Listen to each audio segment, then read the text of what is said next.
तो कृष्णलाल में आपने रिपोर्ट देखी, यानी कि उत्तराखंड में पिछले 7 वर्षों में एक आंकड़े पर अगर गौर किया जाए तो 61.79% पर्यटकों की संख्या में इजाफा हुआ है।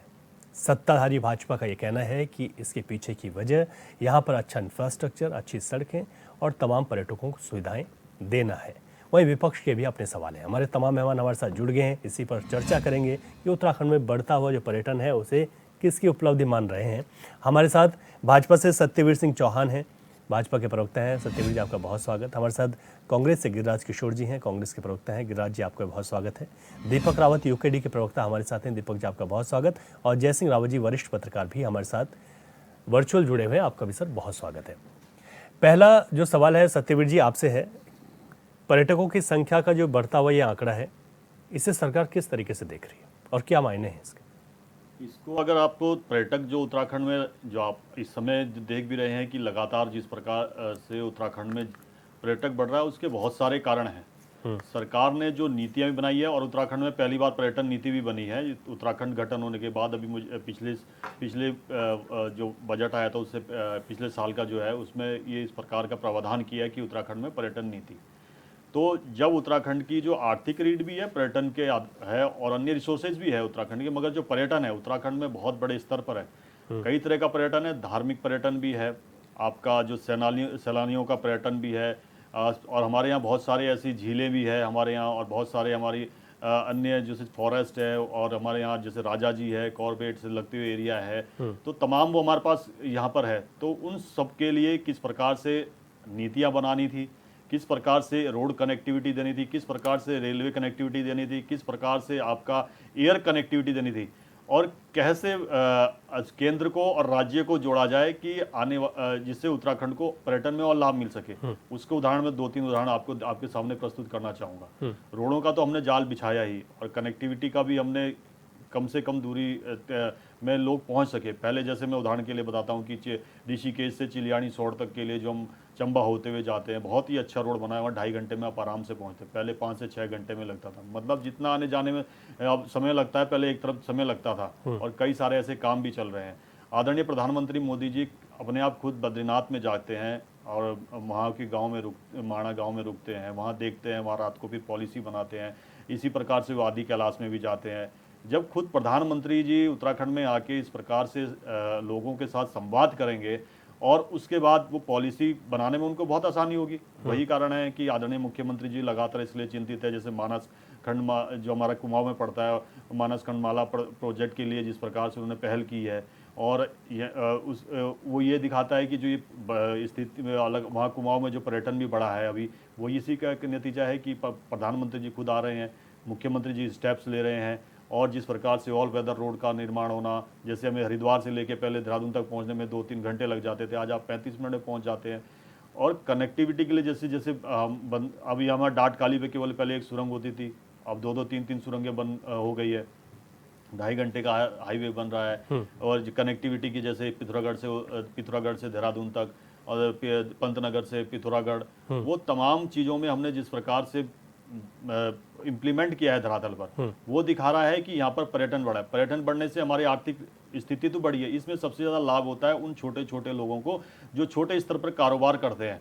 वो आज मैं आपको कहना चाहूँगा, जितना भी आप उठा के देख लीजिए कि ये जो चारधाम से जुड़ा हुआ क्षेत्र है, या मसूरी से लगता हुआ क्षेत्र है, या अल्मोड़ा से लगता हुआ क्षेत्र है, ये सब जो क्षेत्र है, या नैनीताल से लगते हुए क्षेत्र है, यहाँ कहीं भी आपको सुनने को नहीं मिला है कि कोई पलायन का विषय है, क्योंकि उनको अपनी जो आवश्यकताएं हैं वो पर्यटन के माध्यम से पूर्ण हो पा रही है। आज हम कहते हैं कि भाई चार धाम में अगर आप अभी तक आज का आंकड़ा उठा लीजिए, जो सरकारी आंकड़ा है उत्तराखंड सरकार का, 32 लाख के लगभग हमने अभी तक की यात्रा में जो धर्मानुरागी है अभी तक आ चुके हैं। ये दिखाता है कि हमने जो वादा किया था कि उत्तराखंड में इस प्रकार की स्थितियां खड़ा करेंगे कि भाई उत्तराखंड अपने संसाधनों पे खड़ा होगा। वो आपने देखा भी अभी जब भी भारत सरकार के आंकड़े आते हैं कि हमारा जो राजस्व घाटा है पहली बार घटा है, मतलब कि हमारा राजस्व बढ़ गया है उत्तराखंड के अंदर। ये अभी भी दिखा रहा, और सतत विकास जो दिखाता है वो यही दिखाता है कि जब आप इन सब चीजों पे जाते हो, आज सब कनेक्टिविटी के माध्यम से लोगों को बहुत आसान हो रहा है। एक और विषय है कि जो डिजिटल क्रांति की बात करते हैं हम, आज व्यक्ति को इतना सुकून है कि वो डिजिटली जब अपने घर से चलता है, उसको किसी प्रकार से कैश उठाने की आवश्यकता नहीं है। उसका फोन ही उसका अकाउंट है, वो कहीं भी चले जाए, चाहे केदारनाथ की सुदूरवर्ती वादियों में चले जाए, बद्रीनाथ में चले जाए, उसको वो फैसिलिटीज वहां मिल रही है।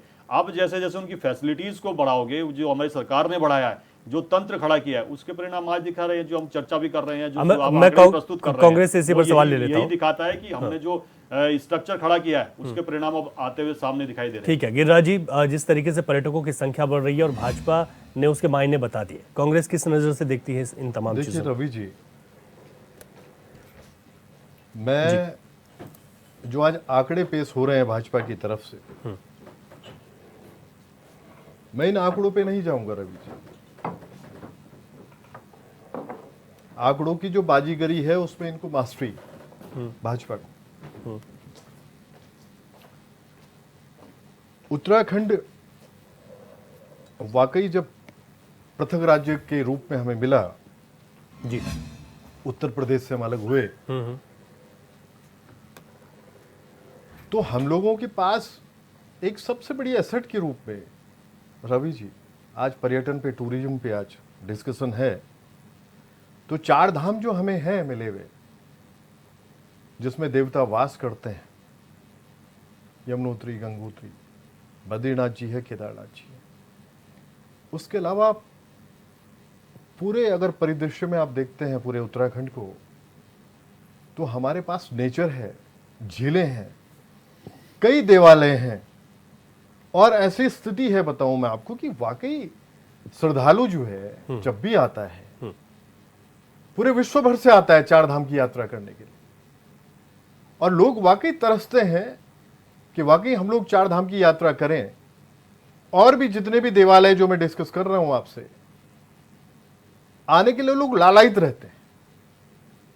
लेकिन अभी तक जो चीजें पर्यटन के दृष्टि से अगर मूल में मैं पाता हूं, बार बार रवि जी आपको लगभग जितनी भी डिबेट्स में मैं पार्टिसिपेट करता हूं, मैं विलेज टूरिज्म पे बात करता हूं, मैं फ्लोरिकल्चर पे बात करता हूं, हॉर्टिकल्चर पे बात करता हूं, फिशरी पे बात करता हूं। ये रिलेट करती हैं पर्यटन से, इसलिए मैं ये बातें ले आया, हॉर्टिकल्चर की बात ले आया, चाहे फ्लोरिकल्चर की बात ले आया। विलेज टूरिज्म की बात भी इसलिए मैं लेके आता हूं कि मूल में मैंने कई बार डिस्कस किया कि यशवंत सिंह परमार जब हिमाचल जो है राज्य बना, राज्य गठन हुआ, तो वाकई यशवंत सिंह परमार जी की जो सोच थी कि गांव चलो, अपनी पूरी कैबिनेट को बोल के, अपने विधायकों को बोल के, उन्होंने हॉर्टिकल्चर पे फोकस किया, विलेज टूरिज्म पे फोकस किया, लेकिन प्रैक्टिकली फोकस किया, बताऊं, इंप्लीमेंटेशन उन्होंने दी, कार्यान्वयन भी हुए उनके जितने प्रोग्राम थे। अब रवि जी, आप विलेज टूरिज्म की अगर बात करते हैं, बार बार अगर मैं कोई बात रख रहा हूं, हम लोगों ने भी प्रयास किया था 12 और 17 के बीच में, 25 गांव लगभग हमने अडॉप्ट किए थे कुमाऊं पे। अगर वो बात में रखता हूं तो विलेज टूरिज्म की भी एक इंपॉर्टेंस है। देखिए, श्रद्धालु तो आ रहे हैं,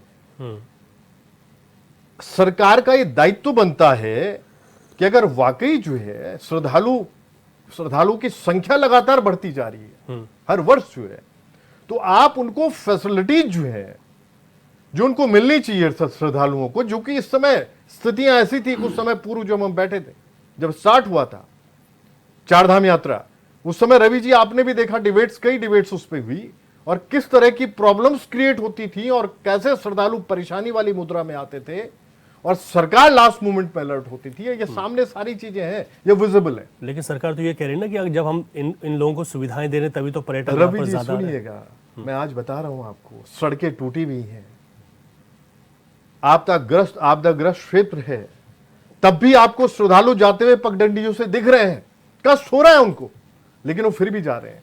तो मैंने क्या बोला आपके बीच में, सबसे पहले मैंने बात रखी कि वो श्रद्धालु जो है लालायित है, वो श्रद्धालु जो है वाकई तरसता है आने के लिए, चारधाम यात्रा के लिए।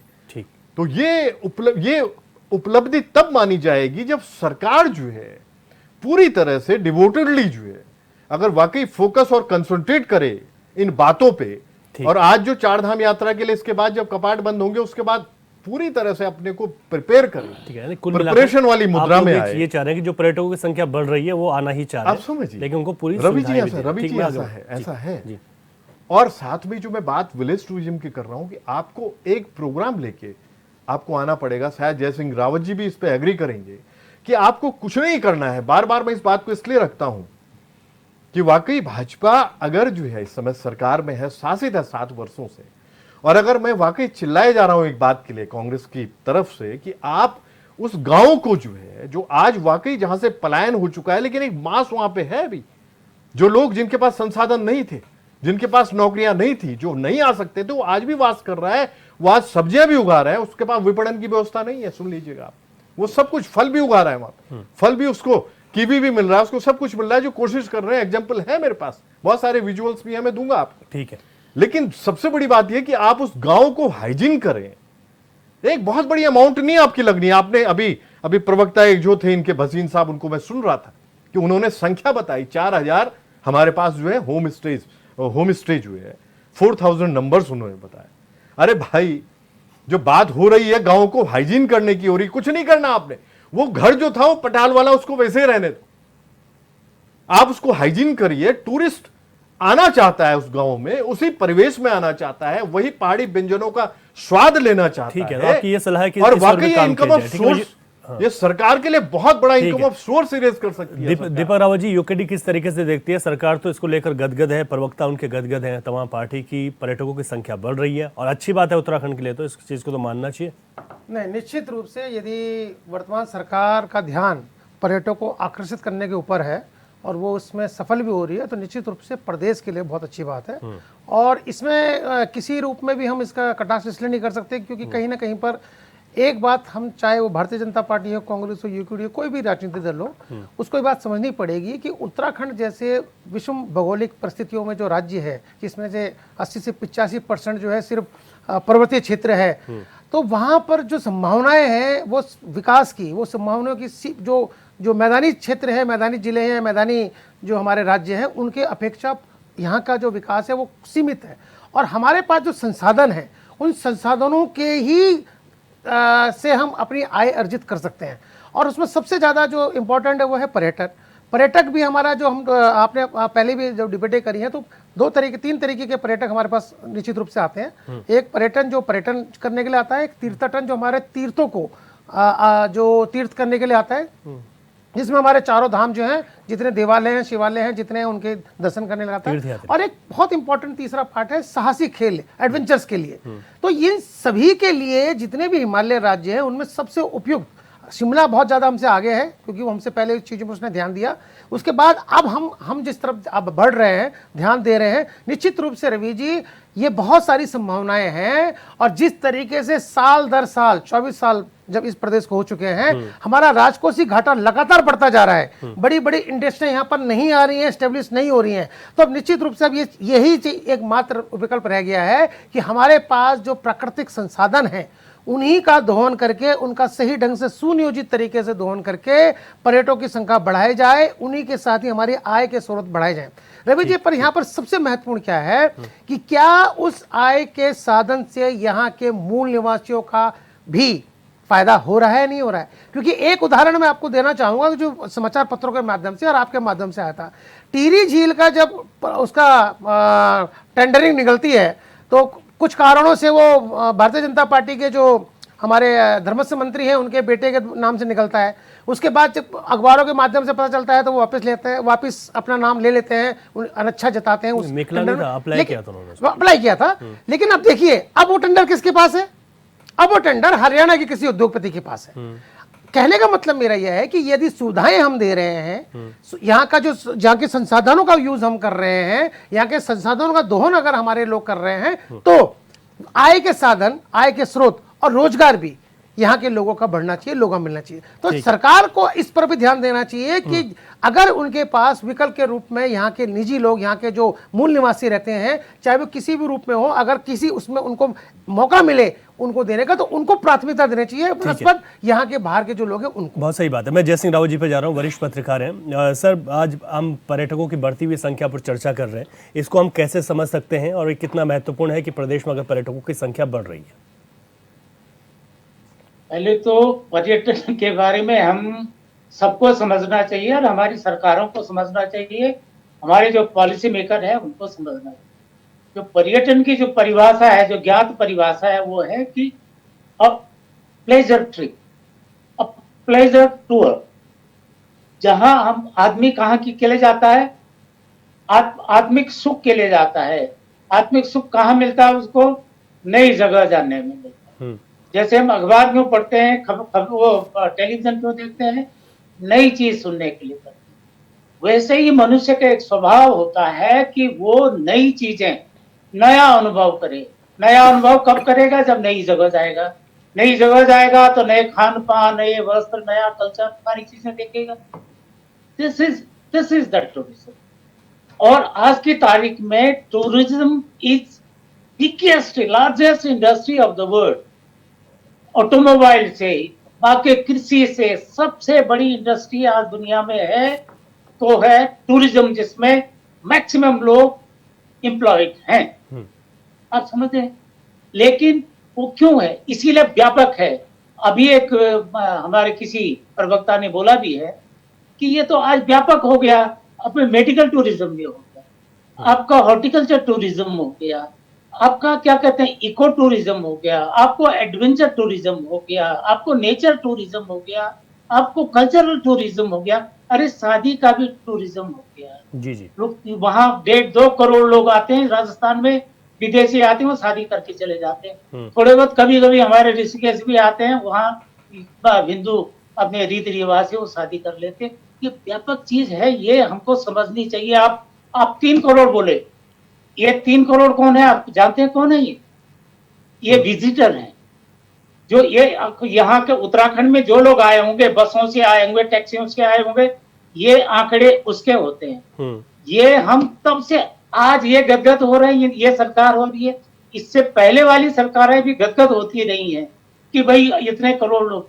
अरे उनमें जो लोग वहां से हरिद्वार आया होगा अर्थी ढोने के लिए, वो भी शामिल है इसमें। जितने, अगर मैं दिल्ली से वापस आता हूँ, वहां बस भर के आते हैं, वो सारे इसमें शामिल हैं। दूसरी बात ये है कि रिलीजियस टूरिज्म और पर्यटन, तीर्थाटन और पर्यटन अलग चीज है। जो पर्यटक आता है वो सुख के लिए आता है, सुख भोगने के लिए आता है, फ्रेश होने के लिए आता है। और हमारा जो तीर्थाटन है वो आध्यात्मिक लाभ के लिए आता है, अलग चीज है। जो पर्यटक होता है वो डॉलर भी खर्च करता है, बड़े पैसे खर्च करता है। और हमारा जो तीर्थ यात्री होता है वो कभी कभी सत्तू लेके भी आ जाता है, क्योंकि देखो आदमी को तीर्थ यात्रा करनी होती है, चाहे गरीब हो अमीर हो, सबको सब करते हैं। तो वो होता क्या है, बस मैं बैठा ऋषिकेश से, और वो वाले क्या कहते हैं, ड्राइवर रोकते भी नहीं कहीं पर, अपने यहाँ से फुल होगी बस और सीधे जोशीमठ रोकेंगे या तो वहां रोकेंगे। ये इस तरह से आप कैसे करेंगे। दूसरी बात ये है कि हम जब तक, अब दूसरा आप ये समझिए, मैंने कहा कि नई चीज देखने के लिए जाता ना पर्यटक। अब नैनीताल का कैरिंग कैपेसिटी होगी खत्म, मसूरी की कैरिंग कैपेसिटी होगी खत्म। पहाड़ के आप देखो ना, हम गर्मियों में गए, अपने गांव जाना होता, घंटों लग जाते हैं, व्यवस्था नहीं है, इतनी चौड़ी सड़कें होगी फिर भी मैनेज नहीं हो पाता है। तो ये क्या मतलब इस तरह से आप कहेंगे साहब के कहाँ गलत फहमी में आप रहते हैं, किस तरह का आपका इंफ्रास्ट्रक्चर क्या है, बस अड्डों की स्थिति क्या है। हमको भूख लगी श्रीनगर में, चाहे कुछ खाना चाहते हूँ, यहाँ नहीं रोक सकते, यहाँ नहीं रोक, कहाँ रुकेगा आदमी। जी। बस अड्डे नहीं है, सड़कें, चलो सड़कें अब चौड़ी हो गई हैं तो हो गई हैं, लेकिन ऊपर से कितना आ रहा है, रिस्क कितना हो गया है। ठीक है, तो ये हमको गलतफहमी में नहीं रहना चाहिए। पर्यटन के लिए और तीर्थाटन के लिए अलग अलग हमारी पॉलिसीज होनी चाहिए, और निश्चित रूप से उत्तराखंड में बहुत कुछ है। ठीक है सर, मैं वर्जिन प्लेस कहाँ है, मैं कह रहा हाँ। वर्जिन प्लेस जिसे कहते हैं, वहां आदमी जाता है। जो अंग्रेजों ने बनाए थे उनके अलावा क्या है, आप बताओ ना। ये 3 करोड़ 4 करोड़ लोग कहाँ गए, ये बता दीजिए। बिल्कुल ठीक बात है, मैं आता हूँ विस्तार से रुख करूंगा। अभी तक हमारे साथ वरिष्ठ पत्रकार जय सिंह रावत जी जानकारी दे रहे थे, एक बार फिर उन्हीं के पास जा रहा हूँ।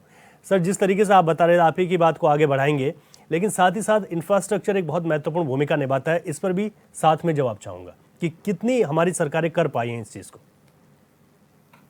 देखो रवि, कुछ सरकारें करती हैं, मैं ये नहीं कह रहा हूँ ये कुछ नहीं करती हैं, और मैं ये नहीं कह रहा हूँ कि केवल यही गदगद हो रहे हैं। इनसे पहले भी जो थे वो भी गदगद होते रहते थे, लेकिन मेरा आज भी कहना है कि आपने जो 3 करोड़ 2019 में तो 4 करोड़ बता रहे थे, वो ऑफिशियल डेटा था। वो 4 करोड़ का आप बताओ ना, आपका सोर्स क्या है? आपको ये आंकड़े ये कहाँ से मिले हैं, किन किन स्रोतों से मिले हैं? देखा जाए तो ये हमारा जो पर्यटन चल रहा है वो तीर्थाटन के भरोसे, भगवान के भरोसे चल रहा है। बद्रीनाथ जी के भरोसे, केदारनाथ जी के भरोसे, रीठा साहब जी के भरोसे, हेमकुंड साहब जी के भरोसे, आपको आपका ये पिरान कलियर के भरोसे, और चीज इनके यही तो लोग आ रहे हैं। जो पैसा खर्च करने वाले हैं उनकी संख्या आप बताओ ना, वो कितने हैं जो एक्चुअल जो मनोरंजन के लिए आते हैं, जो उनके लिए जो जो आध्यात्मिक सुख के लिए आते हैं, तो उनकी वो अलग है, और जो मनोरंजन के लिए आते हैं वही तो टूरिस्ट है। वो आप करने के दूसरा, मैंने ये कहा था कि अंग्रेजों इनके लिए नई चीज चाहिए ना। टूरिस्ट या हम आप क्यों जाते हैं कहीं भी घूमने, क्यों जाते हैं शहर पे, क्यों जाते हैं? बंगाली अक्सर जाते हैं, बहुत जाते हैं। इसके बाद अब वो उसके बाद आने वाले हैं, इसके दशहरों के बाद तो बंगाल से शुरू हो जाता है जी। क्योंकि लोग नई जगह देखना चाहते हैं, नया कल्चर देखना चाहते हैं, नया अनुभव चाहते हैं। ये मनुष्य का स्वभाव है, और इसी स्वभाव के कारण ही मनुष्य आज इतनी तरक्की कर गया, चांद पे पहुंच गया, और जाना हम भी कर गए, हमारा देश भी जा रहा है, सभी जा रहे हैं, क्योंकि हमारी वो जिज्ञासा थी नई चीज जानने की, देखने की। वो आपने अंग्रेजों के जमाने से जो हुआ, उनकी कैरिंग कैपेसिटी खत्म हो गई। आप घुसो तो जरा सीजन में नैनीताल घुसो या मसूरी घुसो, क्या स्थितियां हैं। नया क्या पर्यटन स्थल आपने नए क्या क्या बनाए हैं। एक वो टिहरी डैम डैम की बात थी, वो करोड़ों के वो आए, जहाज आए, दूसरी चीजें आई, वो वहीं ठप पड़े हुए हैं, उनका आप कर नहीं पाए। इंफ्रास्ट्रक्चर की मैंने आप बात कर दी, वो कर नहीं पा रहे, नई नई चीजें आप हो नहीं पा रही। अच्छा, ये 5,000 आप 4,000 अभी बताए ना, आप देहरादून के गली गली में जाएंगे तो वहां आपको होम स्टे मिल जाएंगे, लेकिन ये पहाड़ों में कितने होम स्टे? अर्थ की तो वही जहां अबंडेंट है, घोस्ट विलेजेस हैं, इतनी संभावनाएं आपकी थी, तो वहां क्या है? और वहां अगर माना चला भी गया तो बाघ रिख जो है बाकी उनका क्या, तो कुल मिला के सोच सरकारों को, ये ब्यूरोक्रेट के भरोसे हमारे जो जनप्रतिनिधि हैं उनको समझना चाहिए कि आपको बेवकूफ बना रहे हैं।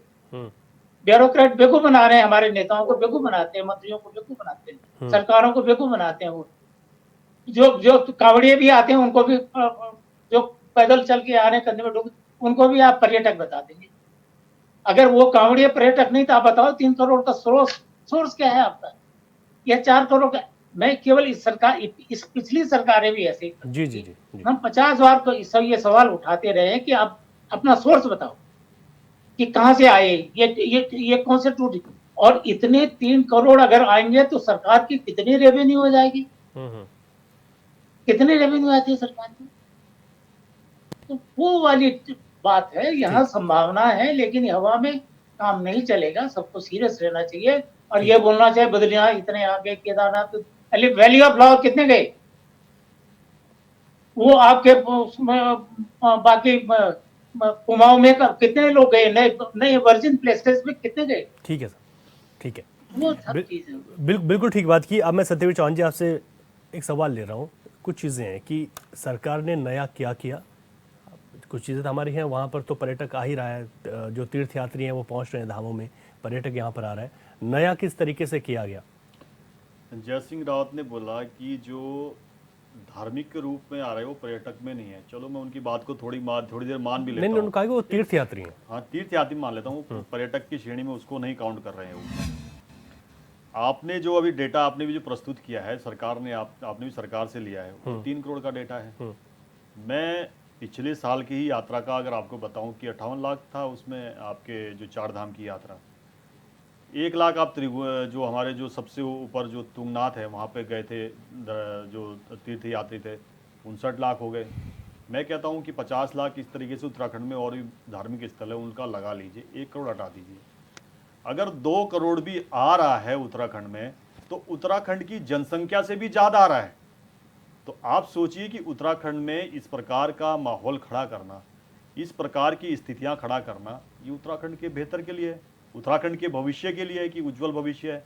और आपने कहा कि उत्तराखंड में हम और क्या कर रहे हैं, अगर ये जो आपने आंकड़ा प्रस्तुत किया है, अगर इसके बाद जो कार्य हो रहे हैं और जब वो पूर्ण रूप से हो जाएंगे, और जिस हिसाब से मैं आपको एक चीज़ बता देता हूँ भाई, आप कोई स्ट्रक्चर खड़ा करते हैं, एक तो गवर्नमेंट सेक्टर का होता है, एक प्राइवेट सेक्टर का होता है।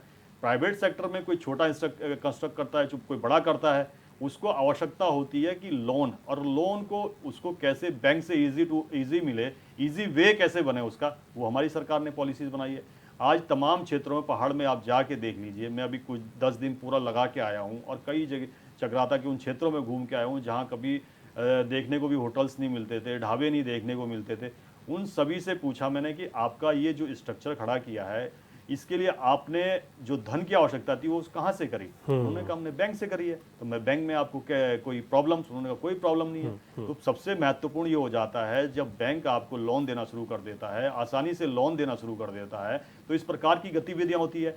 एक विषय आपने कहा कि और क्या क्या हो रहा है। अभी हमारा ऋषिकेश कर्णप्रयाग रेलवे लाइन जो बन रहा है, वो ऐसा नहीं है कि धार्मिक पर्यटन ही जो जैसा जी लगातार उससे फोकस कर रहे हैं, जय सिंह जी फोकस कर रहे हैं उस पर कि धार्मिक पर्यटन, ऐसा नहीं है। उस सुदूरवर्ती क्षेत्रों में जितने सुंदर स्थान है हमारे, वहाँ तक लोग जाएंगे।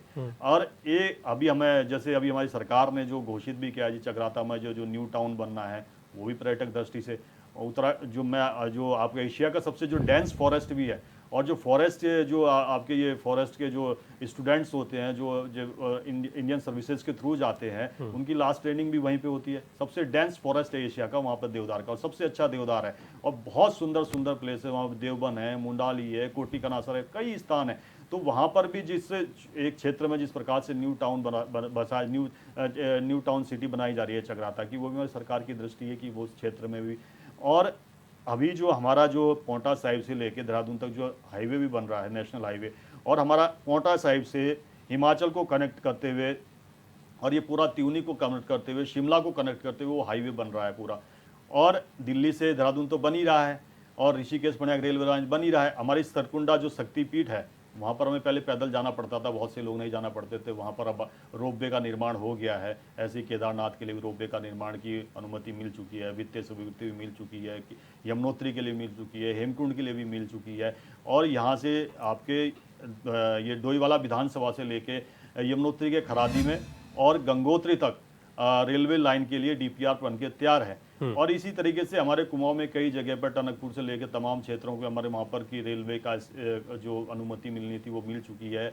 आदि कैलाश के लिए जो विस्तार होना है, मानसरोवर के लिए जो विस्तार होना है, उन सभी क्षेत्रों में जहाँ पर लगता है सरकार को कि यहाँ पर पर्यटन से और बढ़ावा मिल सकता है, उन सब क्षेत्रों में सरकार आगे बढ़ के काम कर रही है। हमारा जो फोकस है जो है कि उत्तराखंड में जितने स्थान हैं जो अनछुए स्थान है और पर्यटन की दृष्टि से बहुत ही आवश्यक है कि वहाँ तक लोग पहुँचे, हमारी सरकार उस और लगातार काम कर रही है। गिरिराज सिंह जी ने एक विषय रखा कि हॉर्टिकल्चर में, मुझे आज बहुत प्रसन्नता होती है कि हमारी सरकार ने हॉर्टिकल्चर में बहुत ही बड़ा जिस प्रकार से मिशन मोड में काम किया है। हमने कीवी के क्षेत्र में जैसे 5 जिलों को मिशन मोड में लिया है, और यही नहीं, जहाँ पे मिशन मोड में नहीं है उनके अलग से पॉलिसी बनाई है। मैं जिस क्षेत्र से बिलोंग करता हूँ, जौनसार बावर के, वहाँ पहले गिने चुने बाग होते थे। आज की अगर देखा जाए तो हर लोग प्रेरित होके आज सारे के सारे क्षेत्र पूरे वो उससे या तो नींबू के बाग वहाँ बन चुके हैं, या सेब के बाग वहाँ बन चुके हैं, या कीवी की वहाँ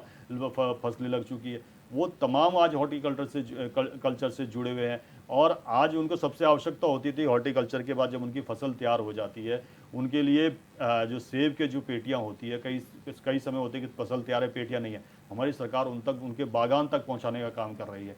हम हर क्षेत्र में जिस प्रकार से पर्यटन बढ़ सकता है कि हम उसमें हर वो कनेक्टिविटी देने का काम कर रहे हैं। रेलवे की हो, एयर कनेक्टिविटी हो, आपका जो आपकी जो ये रोडों का जो विस्तार हो, उसके लिए हमारी सरकार लगातार काम कर रही है। इसी में जो एक विलेज टूरिज्म की बात है, हमारी केंद्र सरकार ने एक योजना बनाई है वाइब्रेंट विलेज की, जो सुदूरवर्ती क्षेत्र है वहाँ पर जो आवश्यक चीजें हैं जिससे कि वहाँ पर्यटन और बढ़ सके और वो लोग वहाँ से पलायन न करें।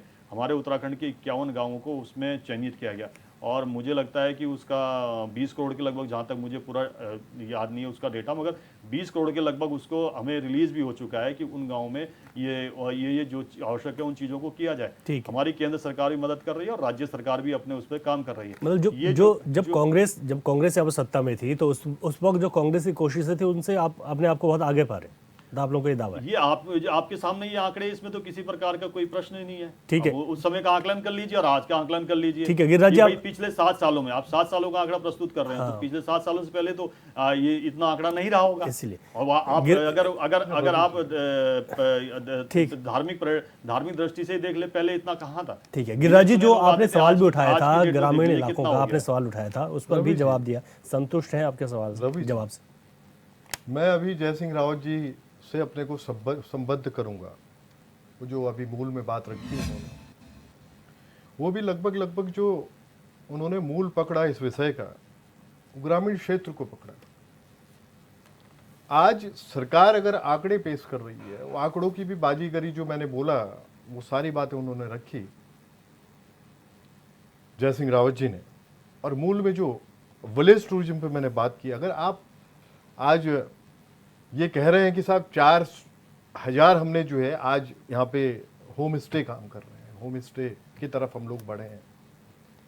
विलेज टूरिज्म की बात अगर मैंने रखी है रवि जी, तो वाकई इस वजह से रखी है कि वहाँ पे अगर आप जो हाइजीन वाली बात मैंने रखी कि उस गांव को उसी परिवेश में रख के सुनिएगा, यही वो कहा ठीक था। हो गया। मैं कह रहा हूँ जवाब जो साथ आया में उससे सुन संतुष्ट लीजिएगा हैं? आप साथ में रवि जी, जवाब उसमें साथ में उसमें सुनिएगा, उसमें साथ में जो है वहाँ पे जो मास वास कर रहा है, जो वाकई जिसको बताया मैंने, जिसके पास संसाधन नहीं है, फाइनेंशियली साउंड नहीं है, इसीलिए तो गाँव में हो, उसी पर जवाब दिया था। मैं कह रहा वो हूँ जो जवाब मास से है, अब संतुष्ट सुन हैं? लीजिएगा रवि जी, थोड़ा मैं बोलूंगा, तो वो मास जो वहाँ पे वास कर रहा है, गवर्नमेंट की तरफ से, सरकार की तरफ से पॉलिसी जिस तरह की होनी चाहिए, इतनी सरल पॉलिसी के रूप में होना चाहिए, इतनी सरलता से उस जनमानस के बीच में पूरे इमोशंस और सेंटिमेंट्स के साथ इनको पहुंचना उस चाहिए। पर भी एक अपने जवाब प्रोग्राम आया था, को लेके। उस पर भी एक जवाब अपने आया था कि प्रोग्राम को लोन लेके। बहुत आसानी से मिल रहा है और यही वजह है कि लोग अब किसी व्यवसाय को शुरू रवि करना जी, चाहते आप हैं तो होम स्टे की तरफ जा रहे हैं। फिर मैं जो बात कर रहा हूं कि एक फूल प्रूफ प्रोग्राम, जिसमें कि अगर अनुविज्ञ बेचारा वो गरीब ग्रामीण है, जिसके पास ना वो इनकम टैक्स कहीं आईटी रिटर्न कहीं फाइल कर रहा है, उसको कोई ज्ञान नहीं है,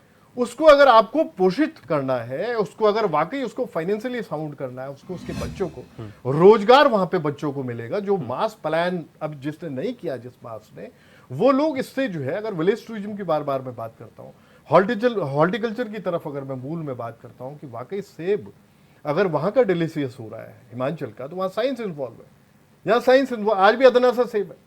तो इसमें जो कारण बनते हैं, फ्लोरिकल्चर की बात में जो मैंने रखी कि वाकई ढलान वाले हमारे सारे जितने भी पहाड़ियां हैं, वहां पे क्या नहीं हो सकता है, फूलों की खेती हो सकती है, फिशरी की तरफ हम बढ़ सकते हैं। ये सारी चीजें एक दूसरे से रिलेट करती हैं पर्यटन में। दूसरी बात क्या है आपको बताऊं मैं, ये सारे जो प्रोग्राम है ये इम्प्लीमेंटेशन की तरफ जाने चाहिए। अगर वाकई हम चाहते हैं कि, अगर टूरिज्म को उन्होंने बोला, आध्यात्म को उन्होंने अलग, चार धाम को उन्होंने अलग रखा है जय सिंह जी ने, बिल्कुल उनका जो उन्होंने कैटेगराइज किया उसको, उन्होंने उस चीज को अलग रखा। और एक जो वाकई मनोरंजन के हिसाब से अगर लोग आते हैं, उनके लिए पूरी तरह से एक एक दो दो हफ्ते वो अगर रहेंगे, तो उसके लिए पूरी तरह से सारी चीजें हमारे पास विद्यमान है पहाड़ में जो है, जिनका दोहन करना केवल बाकी है। और पर्यटन एक टूरिज्म वाकई एक ऐसी इंडस्ट्री बन सकती है उत्तराखंड में, अगर वाकई सरकार इस पे फोकस करे, तो इनकम ऑफ सोर्सेज बहुत बड़ा बन सकता है आने वाले समय के लिए। और रवि जी, इसमें वाकई जो है केवल आंकड़ेबाजी से या पहाड़ तक पहुंचना, पर्वतीय क्षेत्र में जब तक अगर सरकार नहीं पहुंचेगी पूरी तरह से, पारंपरिक खेती की अगर हम बात करते हैं, मंडुए के और झंगोरे को, आज आप सोचिए उस मंडुए को जापान में लोग आज ले रहे हैं, खा रहे हैं। आप स्वयं सोचिए, अगर विपणन की व्यवस्था हो रवि जी, आज प्रैक्टिकली ग्राउंड पे जो स्थिति है, मैंने सतपुली का एक एग्जांपल आपको दे रहा हूं। सतपुली के पास एक डंडा गांव है, सब्जियां वहां पे पूरी तरह से जो इस समय आच्छादित है, चचिंडे से लेके जो आपकी पहाड़ी सब्जियां, लौकी वगैरह जो होती हैं, पूरी तरह से गांव भरा हुआ है, लेकिन विपणन की व्यवस्था नहीं है। वो सतपुली में अपना सब्जी को लेके आता है, लेकिन वो 10 रुपए में लेने के लिए तैयार होता है, जो वहां पे बैठा हुआ है इस समय दुकान खोल के अपनी सब्जी की, वो कहता है 40 में वो बेचता है। तो उन्होंने मुझे बताई अपनी प्रॉब्लम, तो ग्राउंड जीरो पे जाके हम लोग प्रॉब्लम सुनते हैं रवि जी। और वाकई जब तक विपणन की व्यवस्था नहीं होगी, और आज अगर कीवी की बात अगर आई है, या जो भी फ्रूट्स हमारे उगाए जा रहे हैं पहाड़ में, वाकई उसको सरलीकरण की तरफ ले जाके, अगर कोई आदमी वाकई वहां वास कर रहा है और वो संसाधन विहीन है, उसके बाद भी वो हॉर्टिकल्चर को अगर वाकई जाके जो है उसको आगे बढ़ा रहा है, किसी भी चाहे फलों के क्षेत्र में हो, ठीक। चाहे फ्लोरिकल्चर के क्षेत्र में हो, तो उसको कितना बढ़ावा आप दे सकते हैं सरकार की तरफ से, उस तरफ आपको जाने की ठीक जरूरत है। है। दीपक रावत जी, जिस तरीके से सत्ता में बैठी पार्टी ये कह रही है कि हमने चाहे रोपवे हो उस पर भी निर्माण कर रहे हैं, ऑल वेदर रोड, हमेशा सरकार इस चीज़ का जिक्र करती है क्योंकि टूरिस्ट की बात हो रही है, ऋषिकेश कर्णप्रयाग रेलवे लाइन की बात हो रही है, और जो हर गांव तक कनेक्टिविटी, और जो हम भी बात करें तो सरकार की ओर से हर एक डिस्ट्रिक्ट में टूरिस्ट डेस्टिनेशन पर भी काम किया जा रहा है। तो ये सरकार की जो कोशिशें हैं, इसको तो मानना होगा कि इन वजह से टूरिस्ट बढ़ रहे हैं, या फिर आप भी ये मानते हैं कि जो आंकड़े हैं उन पर ज़्यादा ध्यान या विश्वास करना ठीक नहीं? देखिए, जयसिंह जी रावत जी ने तो आंकड़ों पे ही प्रशंसन कर दिया है, और अगर उनकी बात को गहराई से लिया जाए तो निश्चित रूप से सरकार को ये जो आंकड़े हैं 3 करोड़ के, 5 करोड़ के, 4, जो भी आंकड़े सरकार प्रस्तुत कर रही है, उनके बारे में उनको बताना चाहिए कि ये आंकड़े कहाँ से उनके पास आए हैं। पहला प्रथम दृश्य तो ऐसा लग रहा है कि ये आंकड़े सिर्फ पर्यटकों के हैं, फिर थोड़ा और डिटेल जब जा रहे हैं तो पता चल रहा है कि इसमें पर्यटन भी है, तीर्थटन भी है, लोग इलाज कराने आए हैं, वो भी किसी भी तरीके के जो अलग अलग हम लोग कैटेगराइजेशन कर दे रहे हैं पर्यटक का, उन सबको हमने सम्मिलित किया हुआ है, जो आंकड़ा प्रस्तुत किया हुआ है। लेकिन देखिए, सरकार के पास आय के स्रोत क्या हैं? कल इससे अगर आज भारतीय जनता पार्टी है, कल चाहे कांग्रेस है, यूकेडी है, आय के स्रोत हमारे इस प्रदेश में बहुत सीमित हैं। आपके पास बड़ी इंडस्ट्रियां आ नहीं रही हैं। इंडस्ट्री के लिए जो प्लेन एरिया है वो आपके 4 ही जिले हैं, बाकी आपके 9 जिले जो हैं वो सारे के सारे पर्वतीय जिले हैं। तो निश्चित रूप से एक चीज़ तो समझ में आनी पड़ेगी, और समझनी पड़ेगी हमें, चाहे सरकार कोई भी हो, कि जो हमारे 9 पर्वतीय जिले हैं, जो राजस्व हमें बढ़ाना पड़ेगा, वो सारा का सारा उन 9 जिलों को केंद्र में रख के ही करना पड़ेगा। और उन 9 जिलों में सबसे ज्यादा अपार संभावनाएं जो हैं वो पर्यटन की है। तीर्थटन का जो जयसिंह जी बता रहे थे, एक पर्यटन ऐसी चीज है कि जो व्यक्ति खुशी से अपना खर्च करता है, खुशी में अपने एंजॉय करने के लिए आता है, और पैसा भी ज्यादा खर्च करता है, चाहे वो फिर अंतर्राज्यीय हम लोग बात करें जिसमें अलग अलग राज्यों के लोग यहाँ पर आए, या अंतर्राष्ट्रीय बात करें जहाँ पर वो विदेशी मुद्रा भी लेके आते हैं। तो इन दोनों ही दृष्टि से, चाहे वो हमारे विभिन्न राज्यों से यहाँ पर लोग आते हों, या अंतर्राष्ट्रीय जो अलग अलग देशों से आते हों, इनको पूरे ध्यान में रखकर हमें नए नए डेस्टिनेशन क्रिएट करने पड़ेंगे, जो जयसिंह सिंह ने बोला। और निश्चित रूप से ये ध्यान देना पड़ेगा, एक व्यापक दृष्टि हमें अपनानी पड़ेगी इस ओर कि जो राजस्व बढ़ाने की बात है, अगर हमें राजस्व बढ़ाना पड़ेगा इस उत्तराखंड का, तो हमारा ध्यान पर्यटन में जाना ही पड़ेगा, पर्यटन की तरफ हमें बढ़ना पड़ेगा, और हमें नए नए डेस्टिनेशन क्रिएट करने पड़ेंगे। ठीक बात है, लेकिन जो भाजपा कह रही है कि इंफ्रास्ट्रक्चर हमने बढ़ाया है, देखिए रोड कनेक्टिविटी बढ़ी है, हवाई कनेक्टिविटी बढ़ी है, रोपवे, देखिए निश्चित रूप से इसमें कोई दो राय नहीं है कि 24 वर्षों में कांग्रेस की सरकार भी रही है, भारतीय जनता पार्टी की रही है, और वर्तमान में जो ये चीनों इंफ्रास्ट्रक्चर बढ़ा है, क्योंकि देखिए पर्यटक बहुत चाहता है, उसके बहुत सीमित समय होता है, सारा समय अगर उसका रास्ते में ही कट जाएगा, या रास्ते का चाहे वो रोड के रास्ते आ रहा हो या हवाई मार्ग से आ रहा हो, वो कम से कम समय जाना चाहता है, अपने डेस्टिनेशन में पहुंचना चाहता है, और एंजॉय करके फिर वापस जाना चाहता है। ठीक है, बहुत महत्वपूर्ण है। इसके लिए जितना ज्यादा इन सुविधाओं को हम देंगे, जितना ज्यादा, देखिए सबसे ज्यादा पर्यटक अगर मैं अंतर्राज्यीय बात करूं तो गुड़गांव, दिल्ली, मुंबई, इनके लोग आते हैं। ये चाहते हैं कि अगर हमें एक दिन में ही दो या 3 दिन की जो छुट्टियां मिले, इन्हीं में हम जितनी जल्दी हो सके उत्तराखंड आए, उत्तराखंड जैसे भौगोलिक जो दृष्टि है यहाँ पर अलग अलग जो है वहां घूमे और वापस चले जाएं दोबारा। तो इस तरीके या हर पर्यटक का ध्यान में रखकर हमें योजना बनानी पड़ेगी, और दीर्घकालिक योजना बनानी पड़ेगी। और मैं फिर दोबारा से कह रहा हूं, तब तक इन कोई भी सरकार हो, आज भारतीय जनता पार्टी की सरकार है या भविष्य में किसी भी सरकार रहे, जब तक स्थानीय लोगों को उसमें सम्मिलित नहीं किया जाएगा,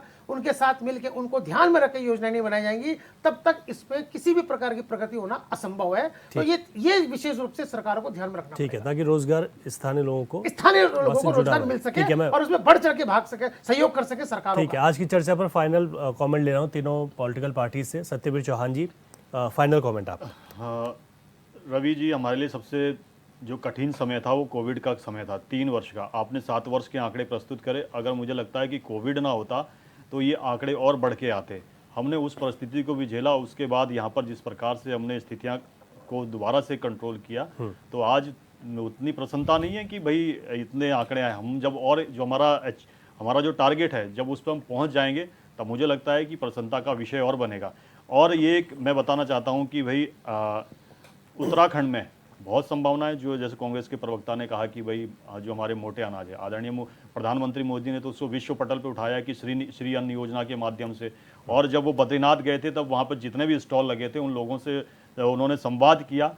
तो जब इस लेवल पे संवाद होता है और उत्तराखंड के जो अन्न है उनको इस प्रकार से प्रोजेक्ट किया जाता है, तो मुझे लगता है कि वो जिस प्रकार से मैं अभी गया भी था पहाड़ों में, तो उन्होंने कहा कि हमने स्टॉल्स लगाए हैं, तो हमारा जितना भी माल ये होटलों में होता है, ढाबे में होता है, चाहे फल हो चाहे वो सब यहीं से निकल जाता है।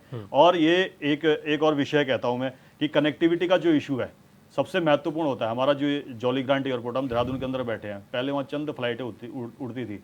आज उसका जब से विस्तारीकरण हुआ है वहाँ पे आज एक मुझे लगता है कि पहले के मुकाबले जिस प्रकार से कनेक्टिविटी के लिए वहाँ पर स्थान दिया गया है और उसको फैलाया गया है, और जैसे पिथौरागढ़ तक पहुँचा गया है, अन्य प्रदेशों से जोड़ा गया है, उसका भी एक मुख्य कारण है।